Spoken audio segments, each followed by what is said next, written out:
Well, let's get going, huh? Well, the grill's on. Yeah, I'm ready with you, Bill. Rough. All right. Why are you guys here today?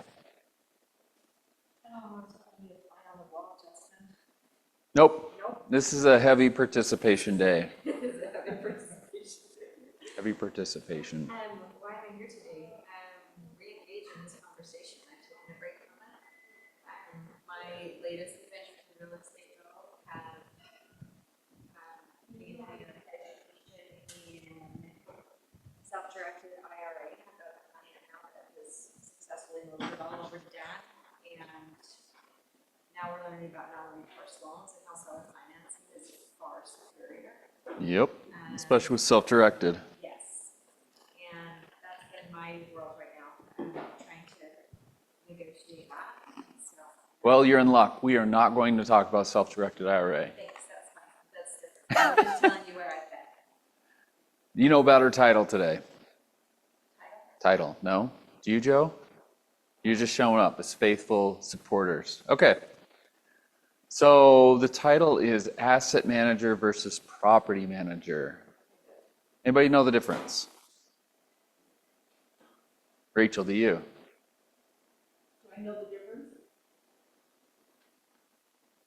I told Rachel to come in because we were going to Oh, hi.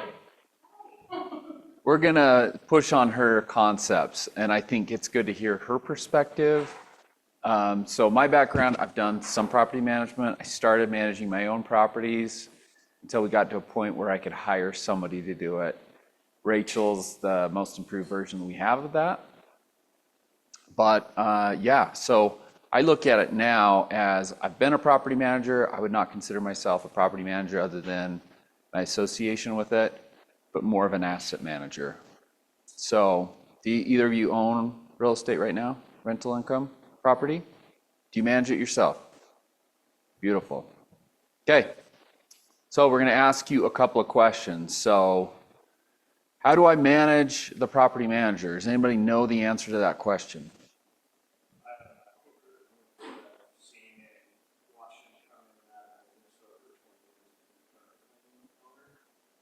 Especially with clients, right? And their property managers and things you have to deal with, right? Okay.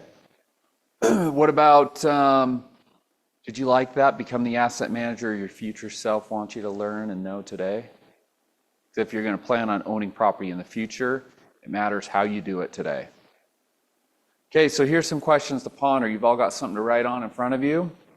Let's just answer these questions to yourself. Have you been a property manager before? If you've used one, or let's say your clients used one, why did it work or why did it not work out? Did you expect the property manager to read your mind? Do you like that one, Rachel? Does anybody believe this? Any great relationship has conflict. Why is that?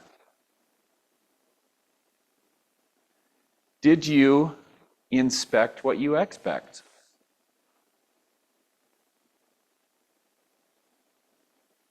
What was your role? Did you do your part? And then how do you value your time?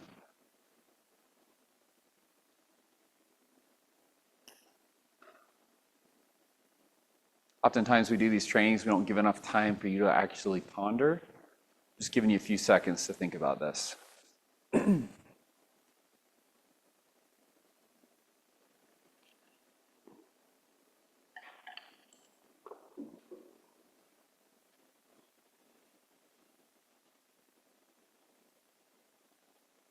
Any takeaways on this?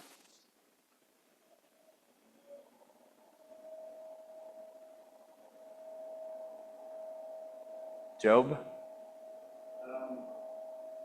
Really what I've already said,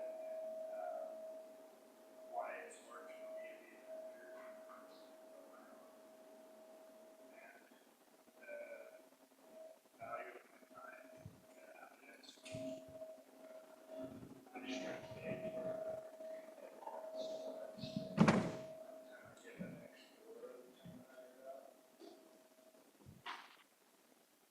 How do you value your time, Melanie? You have $1 per hour? Getting better. I'd say 200. Cool. Do you have a value, Job? Yeah, I'm basing it on that book, buyback your time though, so yearly, that's gonna change. Do you have a figure? Yeah, You want to share it? it's 5,000 a month buyback time. So 5,000 divided by what, 160 hours? Yeah, it was based on 40-hour work week. So what is that? That's $31 an hour? Okay. All right. So now you're, Coming out that a little different. Because obviously you're kind of more than that. Well, that's the buyback, right? It's 25% of the total. Okay, so you're saying if you would keep $5,000 more by outsourcing it in a month, you would outsource it. So the way the book says is you take your year-long total revenue, and take 5% of that, that's your buyback time. And it's total 80. So like, this year, like 20%, actually, you produce 80% more than you get next year, kind of buyback. So you're 20% year on year, it's part of the 10X, and you do 2X as well. Those books all three wrote trio, buyback at time, 10X, you do 2X. so let me state if I see this right. So if it costs $40 to mow your lawn or to pay somebody to mow your lawn based on it would cost you $31 to do something, you would rather do it yourself than pay somebody $40 to mow it. That's where I'm at, yeah.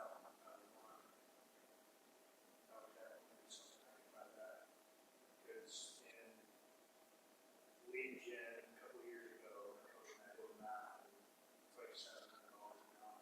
That's, So that's in a task, but overall, based on what you've earned and how many hours you work, I would tell you to go back and think about it, and you'd say, okay, if I'm only making $31 an hour, then it makes sense to mow my lawn instead of paying somebody 40.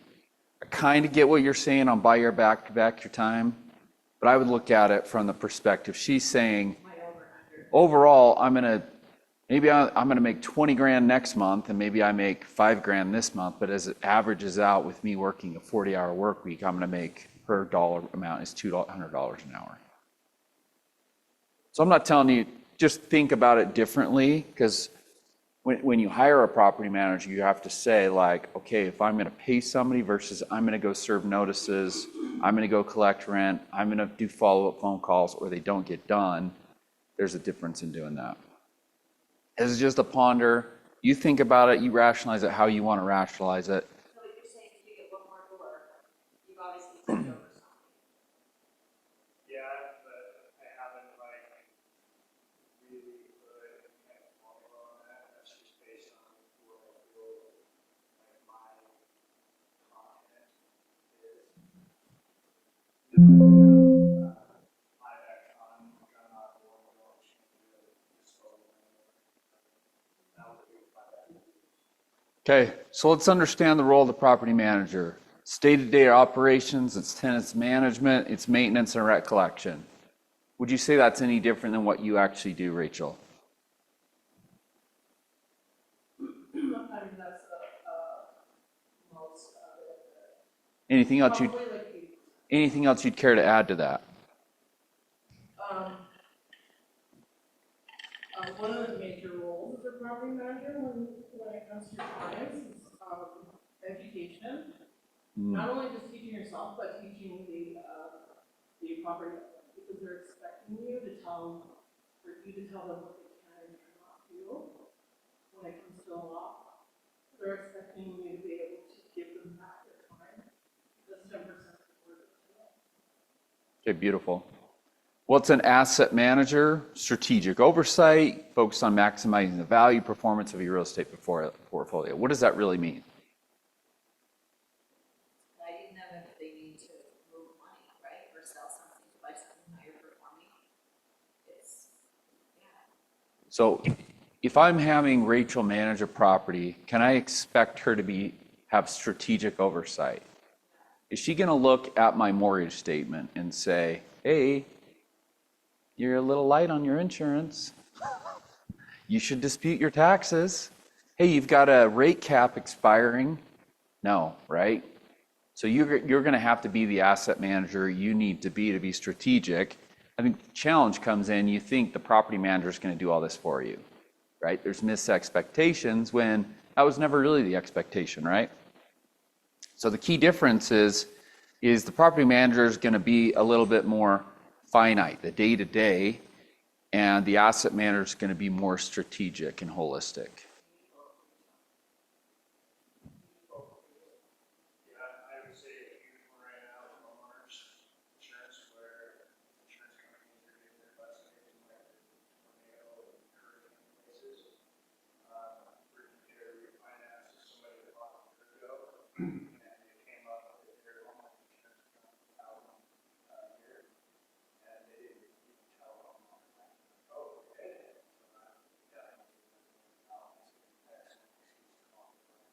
And that was on the homeowner to think about it, right? And say, hey, I need to up my coverage, or I need to reallocate some budgetary items. And this thing is slow. So can you be an asset manager? What is the skills or mindset you've got to acquire to do that?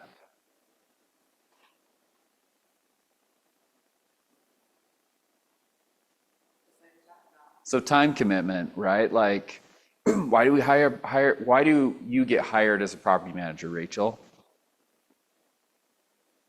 So that I can do all the. That's right.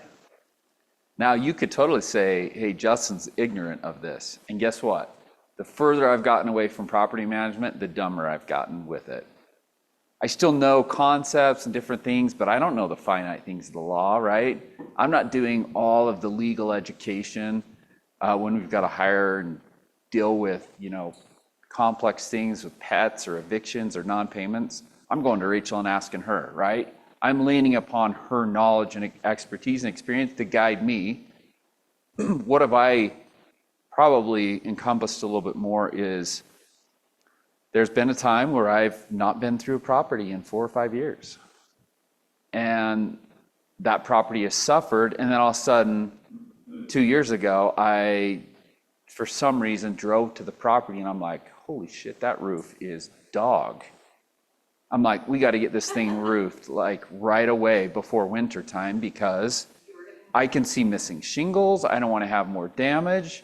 And that was a bad on me because I wasn't asset managing. The property manager doesn't, let's be honest, they don't care. They're like, if we're getting rents, if we've got it rented and we're on top of repairs, does it really matter to them? They're not looking at the capital improvements or the peeling paint because the tenant's not complaining about that. I'm going to be miffed about it if I have to replace the whole deck because all we had to do was paint it. You see what I'm saying? And so you're going to have to, Consider that an asset. that is an asset manager's job. So long-term maintenance. For sure, for sure. So when we talk about time, what time commitment do we want to be doing? Do we want to be doing the $10 to $20 an hour property manager job?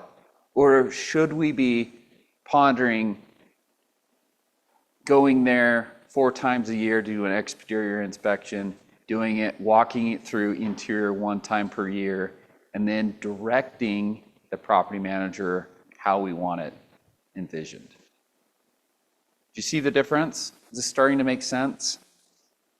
So, Well, I wanted to do both because I've done it twice for my own properties, and so I was both, but I didn't have anywhere near skiller mindset because it was just out of need-based, right? yeah. It wasn't coached, it wasn't taught. So as realtors, would you say we're more microeconomists or macroeconomists? There's a 50% chance it goes wrong, but I unfortunately focus in micro, and I think it should be focused more on. Okay, what about you, Joe? I would say every day is taking a lot of their own information. I think myself. Okay, interesting. Rachel, what do you think your job is, micro or macro? I mean, sometimes, well, most times I feel like there's a mystery. Like I have to, I would say you're micro. well, yeah, but a lot of times they're in the education history, financial, different roles. I'm going to push back on it, every one of you. I'm going to say every one of us is 100% micro. Here's why: because we focused on the here and now. What client can we sell into? What issue do we have to deal with? Where do we go to for macro? News, this class, like broader, like. Okay. Bring me bigger news that I have to think about. And when clients ask something, then I'll go to macro, but I'm definitely day-to-day. Here's where I go macro. 3 to 5 times a year, I'm hearing an economist look at forecasts. I'm going to a conference that's going to talk about the future or where that's going. I'm looking at commercial trends as it relates to residential. And we got the Board of Realtors economist that comes in. You've got commercial economists. You have different things, home builders associations. So I come in with my own ideas or what I think or what I'm feeling with my clients and what sales are happening. And then I'm looking at their trend reports and their vision, and I'm trying to see how that relates to me. So that actually becomes those macro events become my talking points with my clients to gain trust. I would agree. But what I'm saying is all of the activities we do are all micro-based. I could be wrong. That's just the way I see it. And I might strategically forecast or tell them, hey, yeah, you need to look at getting a new property in the next 2 years. That's going to be part of my longer sales cycle. But anything you're going to sell in the next year is probably very micro. That's my take.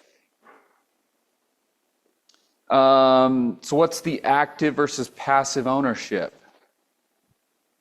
I've been very active in the past where I do all the property management. I'm fielding the phone calls, the bank deposits, the rent payments are going directly to my bank account. I'm verifying it. I'm serving the 3-day pay or notices. What's the passive approach? Hiring a property manager, right? Or just half-assing it, right? Putting it on autopilot. I've done that too, right? So what are tools and strategies for tracking and optimizing this? It's easy if you've got one property, right? Where does it get harder? Okay. What about clients? A niche of mine has been able to work with people that are trying to develop wealth and buy multiple properties. So I'll provide tools, right? One of the tools that I'll provide is I'll help them establish their schedule of real estate. And so when people want to come and meet and chat about it, I'll get referrals from loan officers or people. I know people have a hard time getting referrals from loan officers. One reason I can do that, or that I might receive those, is I help the loan officer do his job better, and then I can help them figure out ways and concepts in which they can actually get more assets. So with the with this schedule of real estate owned, and really, they say how you do one thing is how you do everything. So I've had to as my memory's gotten worse, if I've had medical or health challenges, I've had to rely on a shitload of spreadsheets. In fact, I have a table of contents for all the different spreadsheets I have, because I can't remember once I do it, and I don't need to remember it, because I've got it on these spreadsheets, right? One of the spreadsheets is schedule of real estate owned. So I've got my address. I can't remember the zip codes. I've got the interest rate in which I know when my interest rate expires. I know my insurance coverage. I know who the agent is for that property. You have this for you and for every one of your clients. And not for every client, but I have them go and fill it out, and then I push them to get more expansive, right? And then we've got it detailed out. And the more properties you have, maybe you've got a partner on it. Okay, well, what percent do I own? Is it recourse versus non-recourse owned? You're going to have a personal financial statement if you're going to go get a commercial loan. Now it's already right there, right? And then I can calculate my net worth. I calculate my rent payments. What were my rent payments last year? How has my rent growth happened from last year to this year versus 2 years ago? You see what I'm saying? So if you can provide this for your clients, what do? They'll stick with you. Because you're helping them strategize. You're helping them look at the macro side and then execute on the micro level.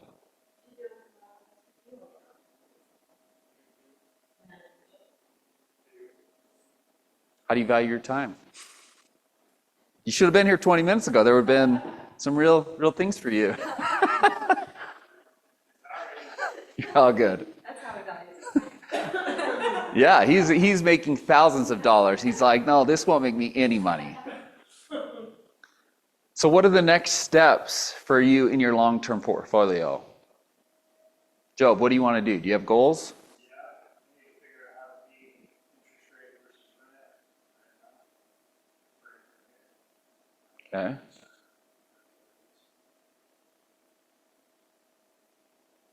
Yeah, cash flow versus appreciation, that's what I'm selling to the people coming to me who are investors. And I'm saying breaking even pretty good right now, folks.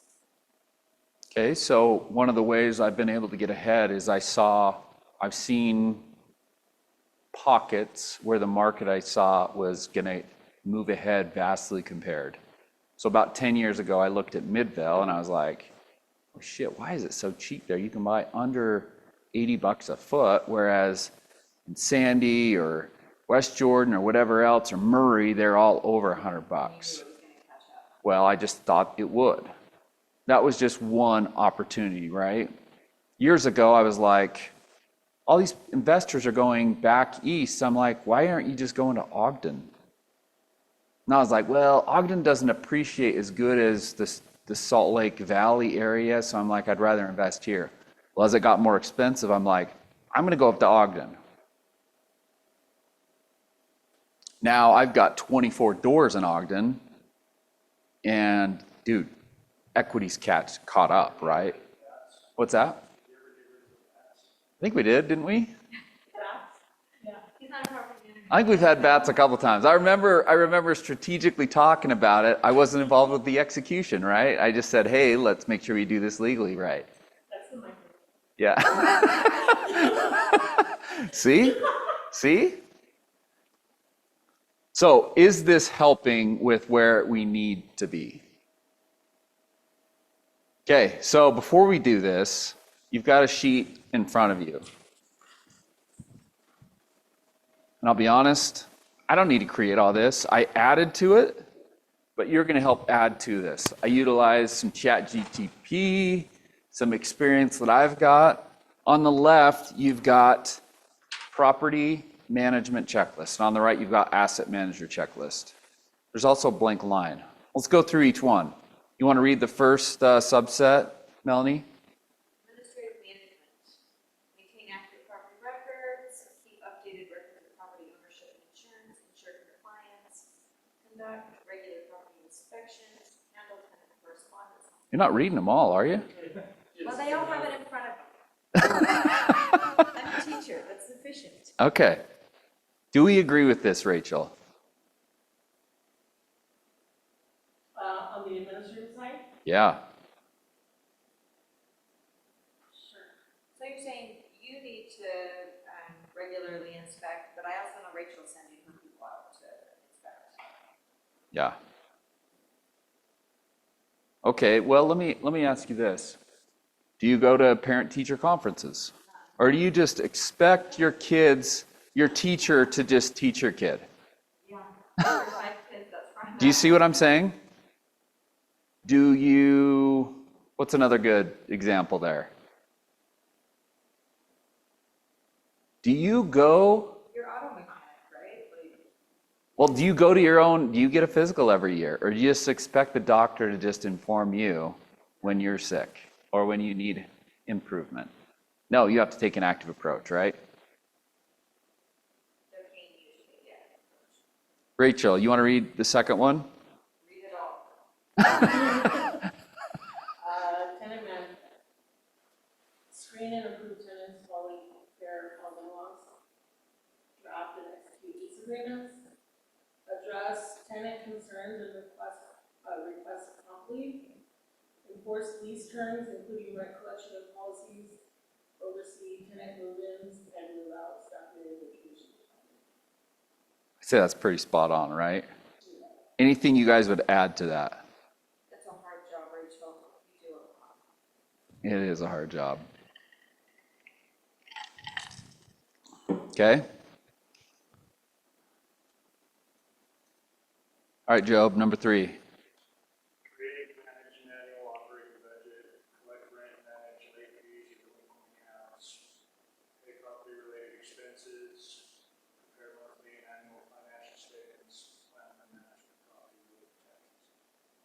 You believe it? You believe that, Rachel? You're going to get a monthly statement.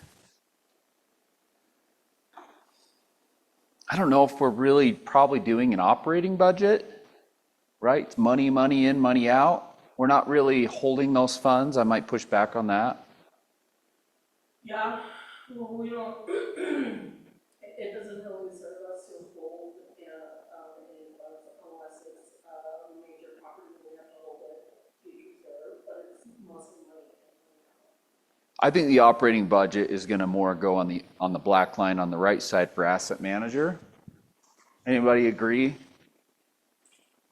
This is a living, breathing document that this is why we're doing it, so that we can alter that. But I really think that needs to be on the other side of the line. Do you agree?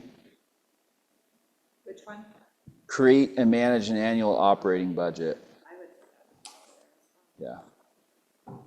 Okay? So the only thing that I manage for a property owner, when it comes to, their operating fund, is just to make sure that my records are correct for their tax.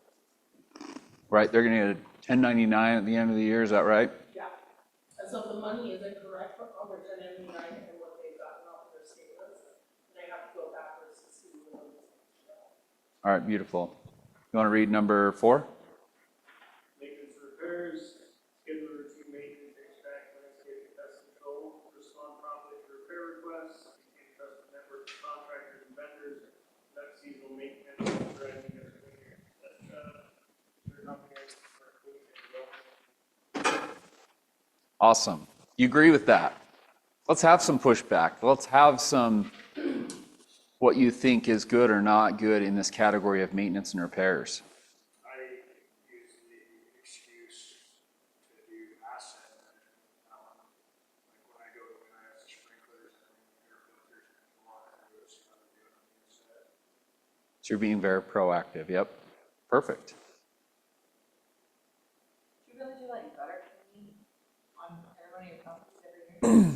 No, but we had one property that had some mold and stuff. We put in new gutters with leaf guard. Yeah.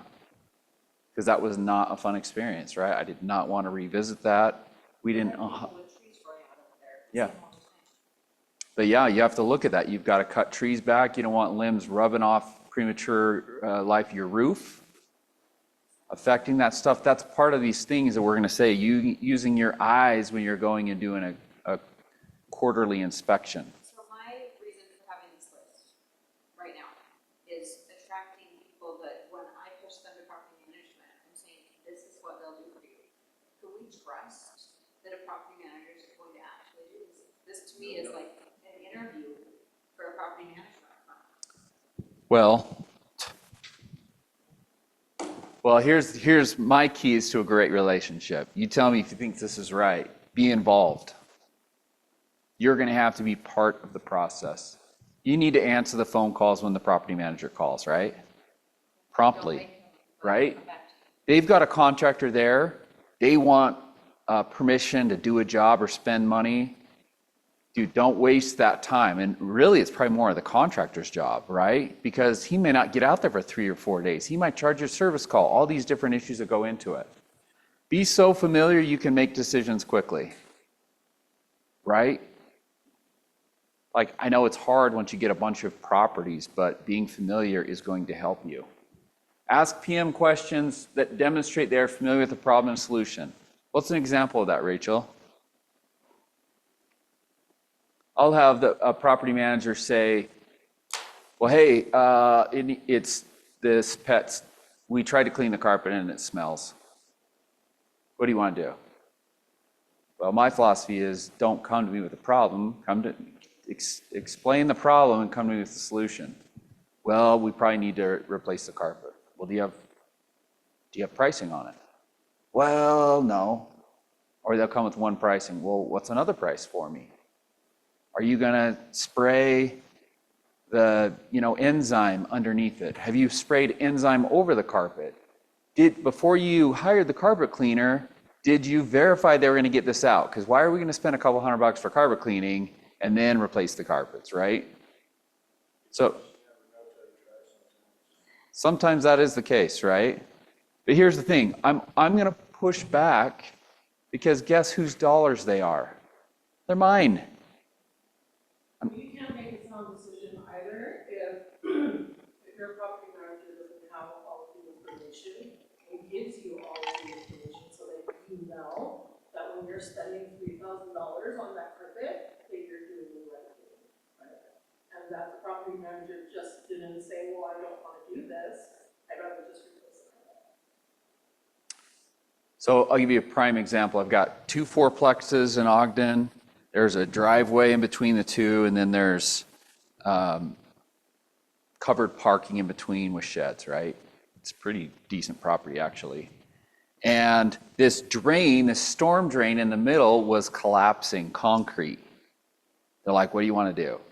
I can't expect the property manager to know what to do there. I didn't even know what the hell to do, right? So I called a couple contractors, right? I got some pricing. My main concern was not just replacing the concrete, it was making sure the drain underneath was connected so it wasn't going to dig out the dirt and collapse again. So we hired the plumber that gave me the highest degree of confidence. I took that on to make sure that happened. I didn't leave that in the hands of the property manager. That's not a normal transaction, and it cost $8,000. Your property or? My property. My property.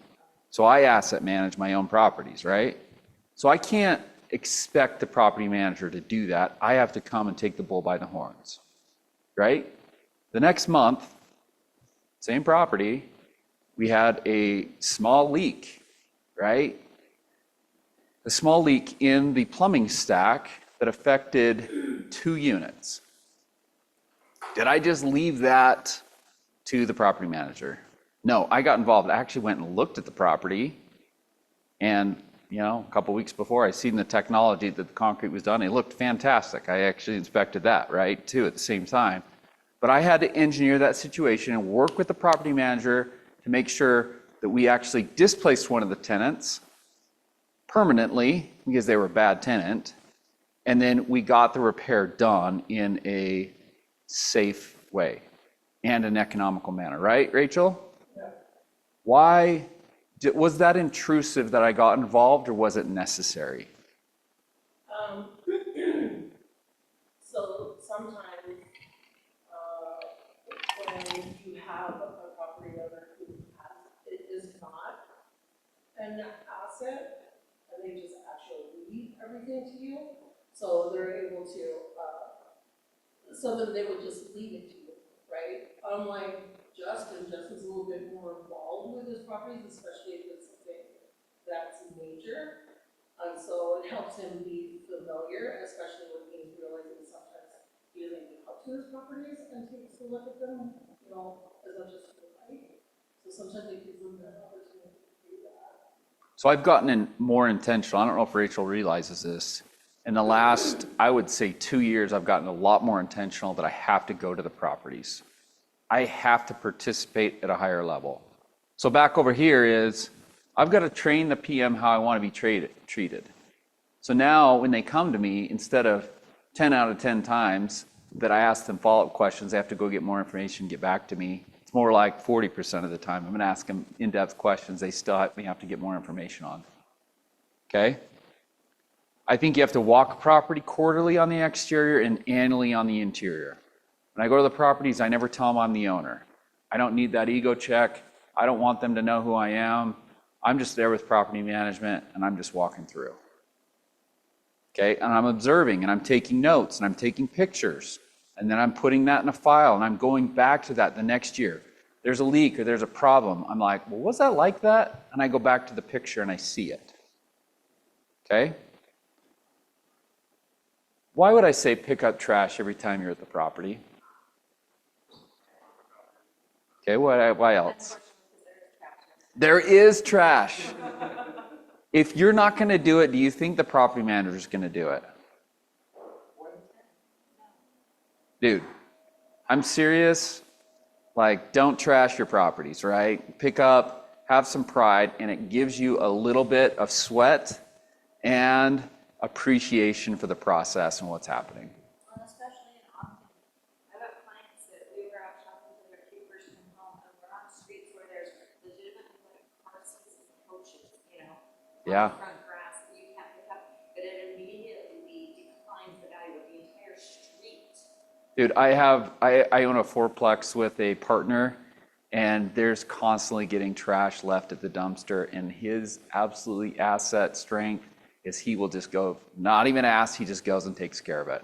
It is a beautiful thing, and every time I go to that property with him, we're always picking up trash.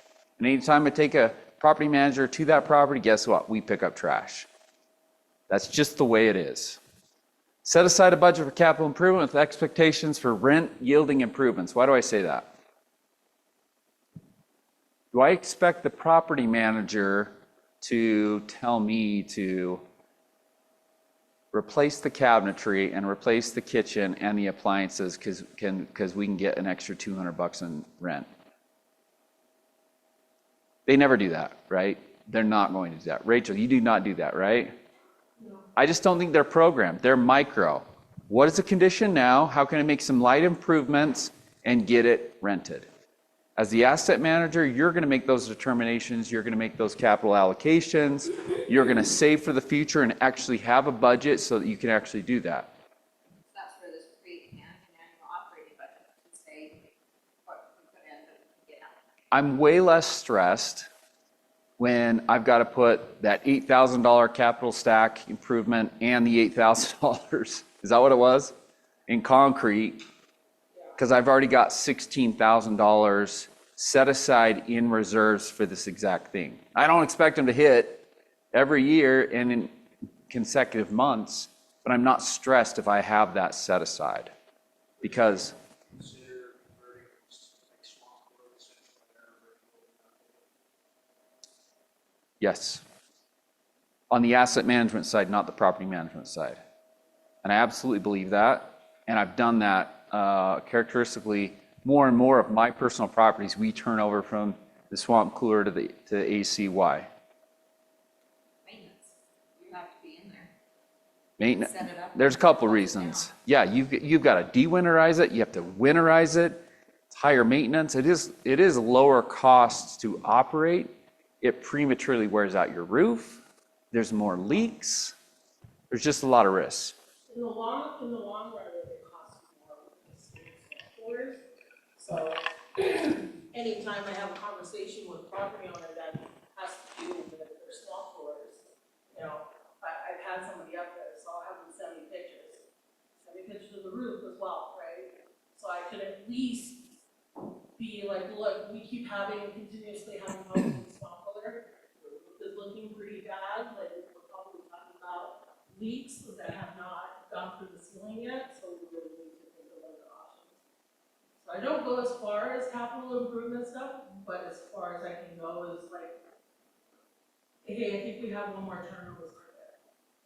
So the next turn, I think we should be thinking about increasing. When I have peeling paint on a deck, and I swear you never notice it till it's like November or December when it's too cold to paint outside, but you can file that away and then you can get a contractor in the spring or the summer when it's actually warm to actually power wash and let it dry or scrape so you actually paint it and have it adhere, right? So I can't expect the property manager to think that way. Me as the asset manager, I'm going to make those determinations. I'm going to inspect what I expect, right? Why do I say plan ahead 5 years? Is my property manager planning ahead 5 years? Are you? They're looking for the lease. Yeah? 2 years. If I'm thinking about selling a property next year, I might be looking at when do the leases expire? Do I want this to be vacant? Am I going to have to fix it up before I sell it? Right? You're going to have to be a lot more strategic in planning ahead. Why do I say mistakes will happen, be accountable to the process and the results? All right. What is your plan of 5 years? Are you saying if this hits a certain value, I'm selling it? Or if I can't increase rents, I'm selling it? Like, what are your markers in the plan ahead 5 years? Aside from capital improvements, like you're a long-term holder, but if you say I'm turning it over, do you have people with tickers? Like stocks, right? If it hits your Yeah, part of my schedule of real estate owned is I'm doing evaluation of it annually, right? So I'm looking at value. Hold on, I'm answering your question. So if I'm looking at the values, I might say, okay, now there's $400,000 of equity. Should I refinance it? And should I plow that into another property? So I'm planning ahead not only on capital side, but on the debt and equity side as well. That answer your question? Yes, yeah, but what are the tickers, right? It's all over the place because it depends on the property. But you personally, your long-term hold means if you reach a certain equity, you're gonna make a decision based on refinance. Is that part of the plan? I'll tell you, a real secret, I think, to life or to financials or looking at all this stuff is comparison, what I believe.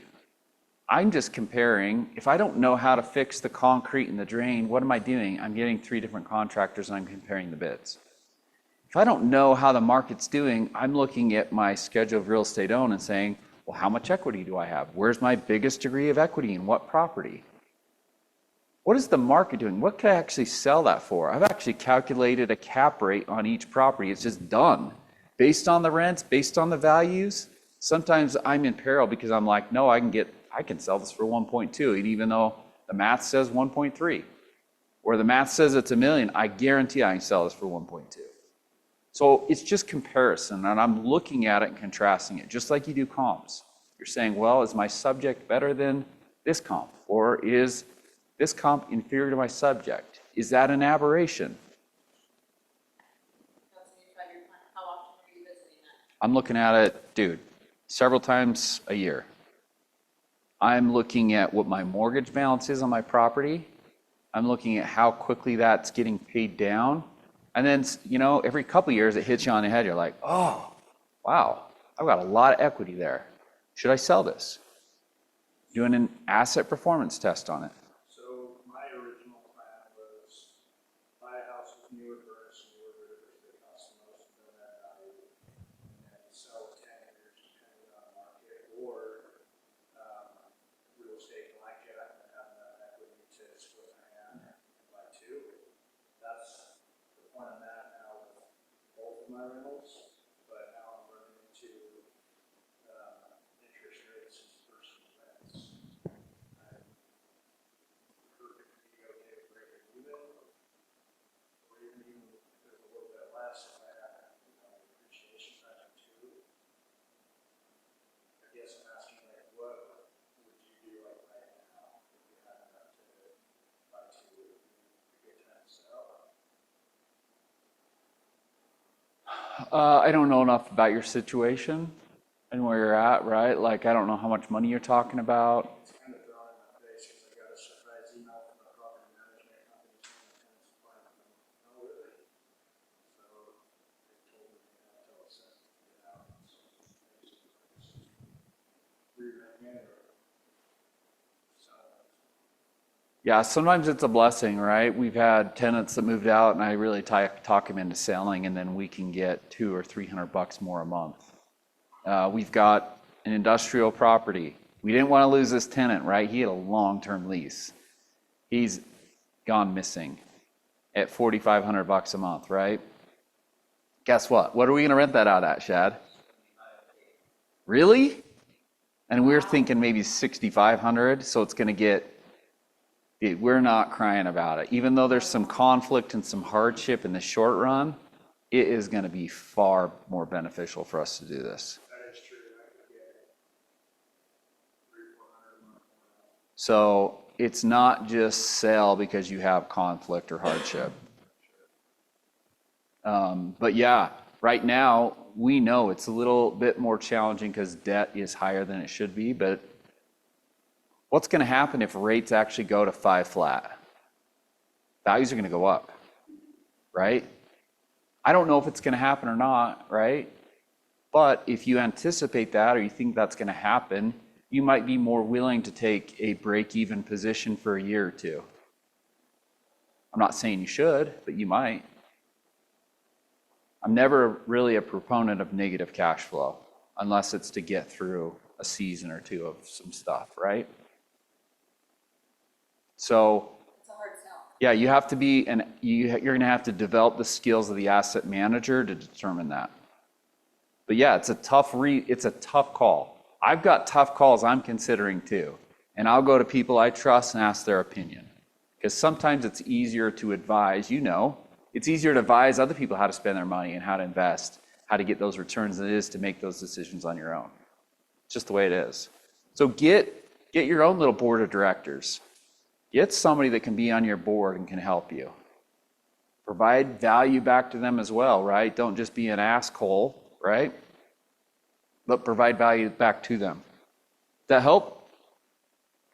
Why do I say mistakes are going to happen? Be accountable to the process and the results.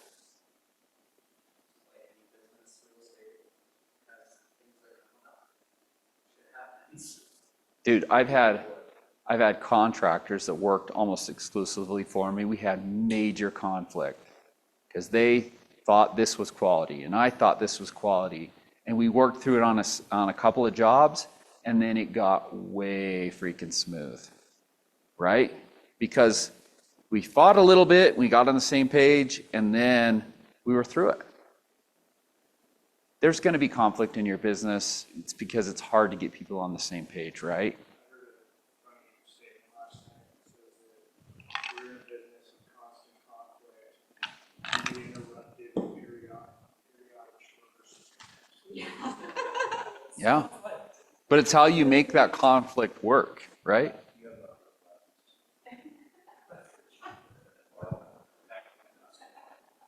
Here, I'll hold it up here. Yeah, I actually agree with you. It's probably because I'm cheap. I didn't want to print this on a bunch of different pages. There's such a thing as front side, back side, bro.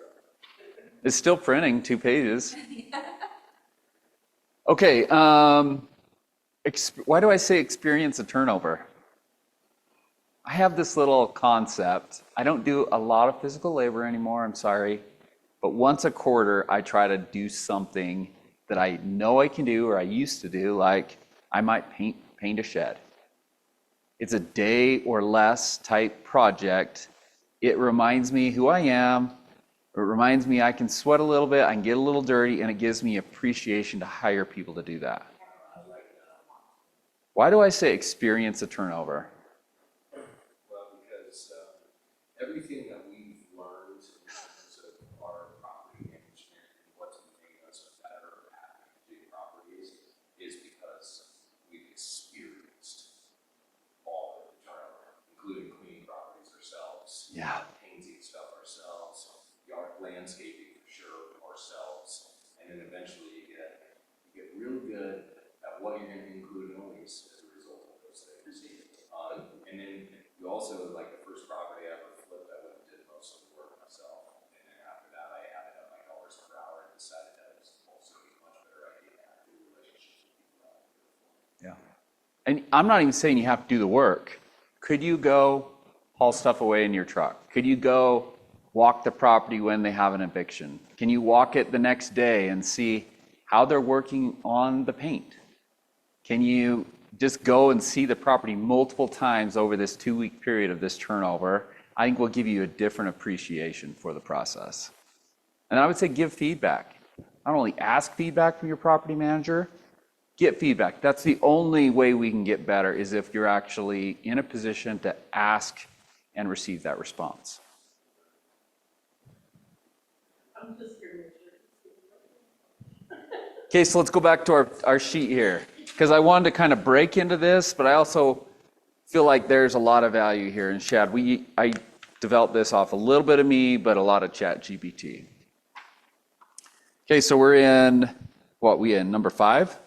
Shad, you want to read number 5 on the left side? Risk management and safety. Inspect property for safety hazards regularly. Maintain liability and property insurance policies. Address security concerns such as lighting and access controls. Ensure fire safety systems, alarms, and extinguishers are operational. Develop and communicate an emergency response. Do we do this as property managers, Rachel? I think we lack mostly the last line, the development communicate emergency response plan. Yeah, I'm not even sure what that looks like. I know sometimes when you rent to Section 8 housing, they're gonna come and look at more of the forced safety and hazards, right? But, yeah, we try to maintain, we've got tenant insurance. Why do we do that? It's almost like that should be more tenant insurance than mortgage insurance. Because if they cause a fire and what do we require as far as a minimum insurance for a tenant insurance, renter insurance? 50,000, 100,000? So if there was a fire at the property, how would that work? What happened to your client that we insured? I've had 2 fires, yeah, I'm familiar. Yes. The brother damaged. So if you have a fire, it should go through the tenant's policy first before it hit yours, right? Isn't that amazing? So if you don't have a property manager that insures, or if you're managing, if you don't ensure they have the proper coverage with you as the mortgage loss payee, we actually have a thing in place that if they don't have it, then we have a policy that will kick in and charge them for it, right, Rachel? So those are things that can happen as a property manager. Let's go to 6. Go ahead, Job. Marketing and vacancy management, advertise availably units through online and offline channels, conduct showings for prospective tenants. Set competitive rental rates based on market analysis, screen applicants thoroughly, minimize vacancy periods through proactive tenant retention strategies. Okay, is that what we do? I think that's to a T what we do. Yeah. Yeah. What about when I might go and hear something macro that somebody's got some apartments and they're getting 2 months of concessions? As an asset manager, do I have the ability to come back to Rachel and say, we're only offering $500? Dude, it's November. Let's offer them 1 full month of rent. Let's get these mother units rented. Is the property manager going to suggest that? Maybe, probably not. Me as the asset manager, I can make that happen. Correct? Do you see the difference between the line here? Okay, Melanie, you got to read the whole thing. Now, the marketing and vacancy management, then, that's saying that the asset manager has some culpability there. Dude, I try to do this once a month. I review with Rachel, what are our vacancies? How many days have they been on? What's the struggle here? Right? Accountability. I'm asking for that. I'm being part of the process. I don't know where it is. I'm being involved. But so I'm saying here, analyze vacancies, determine concessions. Of course. Okay. Legal and regulatory compliance, stay updated on landlord tenant laws and regulations, provide necessary disclosure to documents and tenants, handle evictions legally and professionally if necessary, keep property licenses and permits up to date, write and establish tenant rules. Is that fair? I don't want to do any of that. How do you do that, Rachel? Do you That's go just to, what like, she a does. good landlord class? Yes. Like do annual seasons, like property managers. We keep an evictions attorney on staff. They provide training, and if we have a question, we go to them. Mr. Short?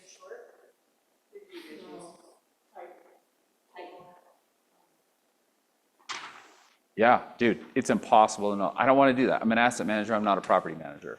If you're going to be a property manager, do you need to do that? Yeah, absolutely. Rachel, number 8.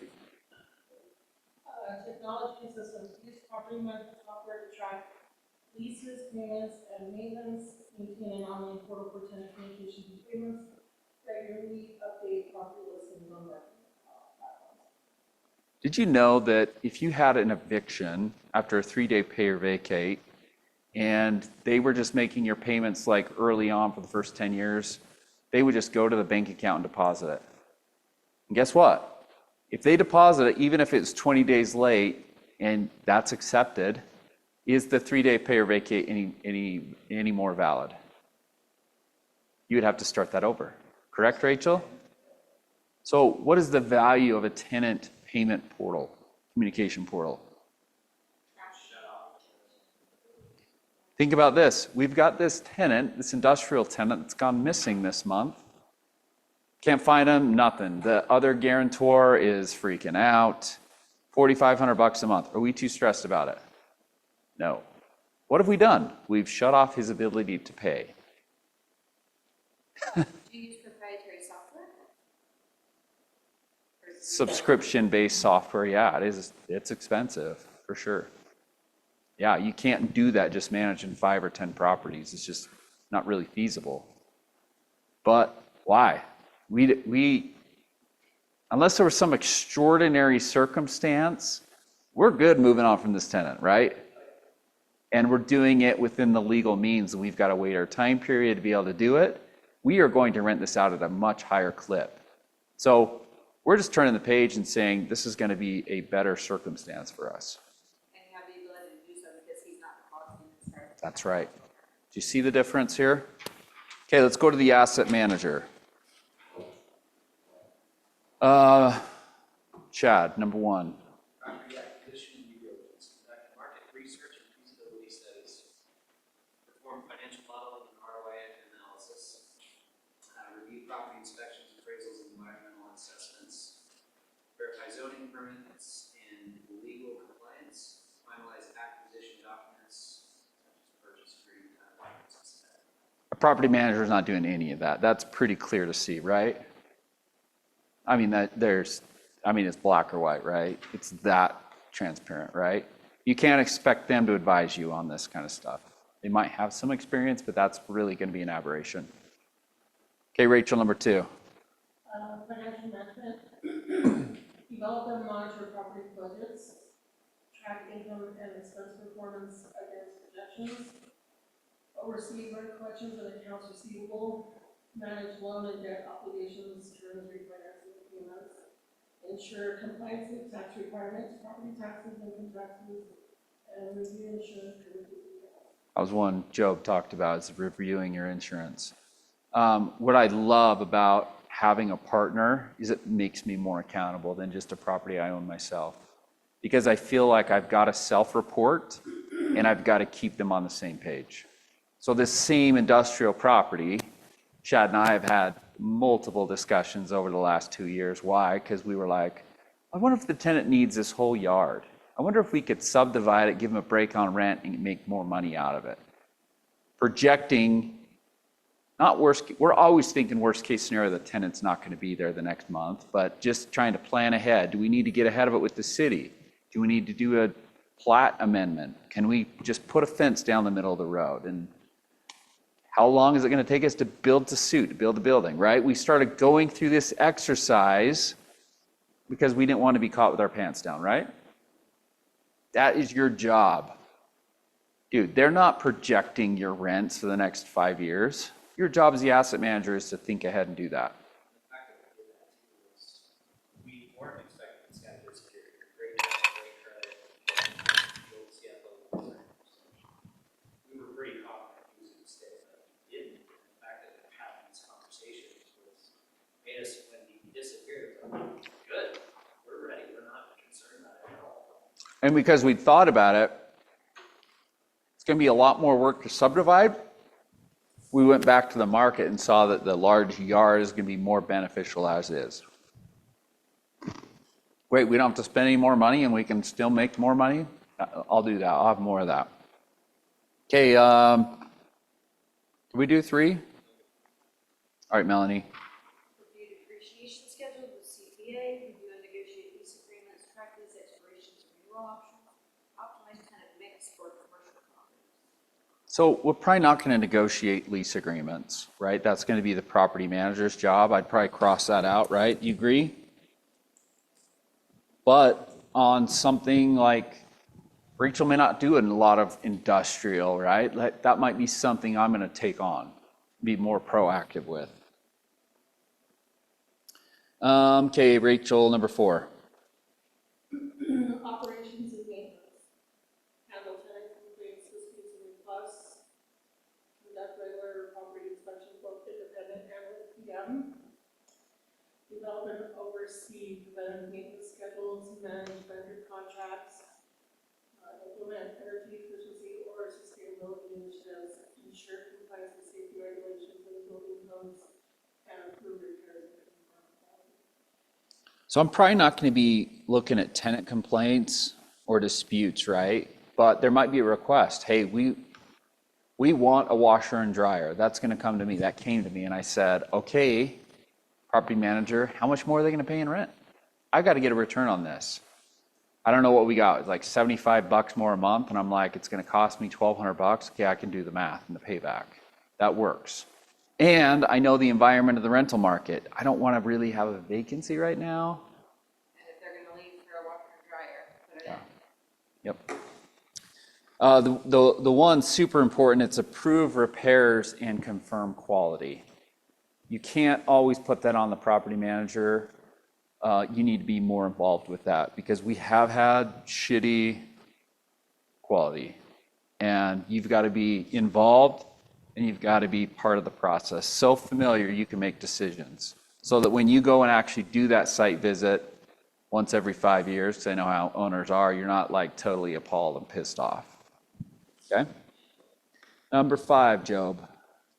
Performance monitoring, determine when to implement value add capital improvements, analyze occupancy rates and turnover, review key performance indicators, benchmark performance against market averages, lead the discussion of PM reviews, asset performance tests with debt, equity, and Cash flow. So you're going to have to be kind of the tactician, right? You're going to be the macro strategist. The property manager is a little bit more micro. So this is not a perfection, but this is an idea, right? This is something we'll continue to work on. What's your biggest takeaway? We don't have a lot of time here, but what's your takeaway from this little exercise? Rachel, did you have one? Well, mine's the question. And this is obviously a huge value add. And I can see you as a real estate agent, transactional agent, based on the relationships, could get value out of providing the service. Do you charge a fee from your property management clients to be their asset manager? I don't want to be their asset manager. You want them to be their own asset manager. I'm not. This is a pay per service kind of thing, because this is a huge value add. I think that's a way you can differentiate yourself from somebody else is you can help them be an asset manager. I will help my clients know what to do. Spreadsheets, tools, and say, Yes. this is how I track mine, this is how you should track yours. That's a huge value add. Yeah. And really, the whole point of this conversation is to teach not only yourself, but to do stuff like this, because it creates that relationship as your own asset manager, to be able to hold your property manager. Because now you need to manage your property manager and, right? If you're your own asset manager, it's your checklist, but then it improves the relationship with the property manager. If you're going to own assets, you need to own them. Yeah. And it requires some degree of work. The house kitty corner from my personal residence is the front house, and a nice east bench down the. The person who owns the house, I've never ever seen, heard from. I know they live in California, and the person who lived there before added an entire bathroom and did a child with the owner of the property. Like, Yeah. there's properties out there that exist that this doesn't happen. Are they under on rent? Probably. Dude, I've underperformed more times than you know as an asset manager on my properties, right? And I'm just, dude, half the stuff what I teach is to teach you, don't follow what I did. Improve. Yeah, get better at this. Like, you've got to be involved. I love So this. these are my keys to a great partnership. Don't know if it's true. I'm sure there's a lot to add to it. These are just things that were readily on my mind. So, any takeaways from you, Shad? Really just one of the things to do as an asset manager, the things that you need to do. Because I feel like I'm decent about visiting the properties and checking on them, making sure that they're doing what they're supposed to do. They kind of fashion. That's your takeaway. Well, you can utilize technology, and we do very, very well, right? But, dude, technology is not going to tell me the sheen on the wall. I can't look up and use a camera and say, oh, man, they did a terrible job at that wall. I can see every patch, and it's flashing. Do you see what I'm saying? Yeah, and pictures are very strategic. You've walked through enough properties. So, okay, that's it, guys. We will be the third week in December. I think it's December 19th-ish. Let me look for sure. It is? At noon. So 19th at noon. We are Friday. Thanks for coming.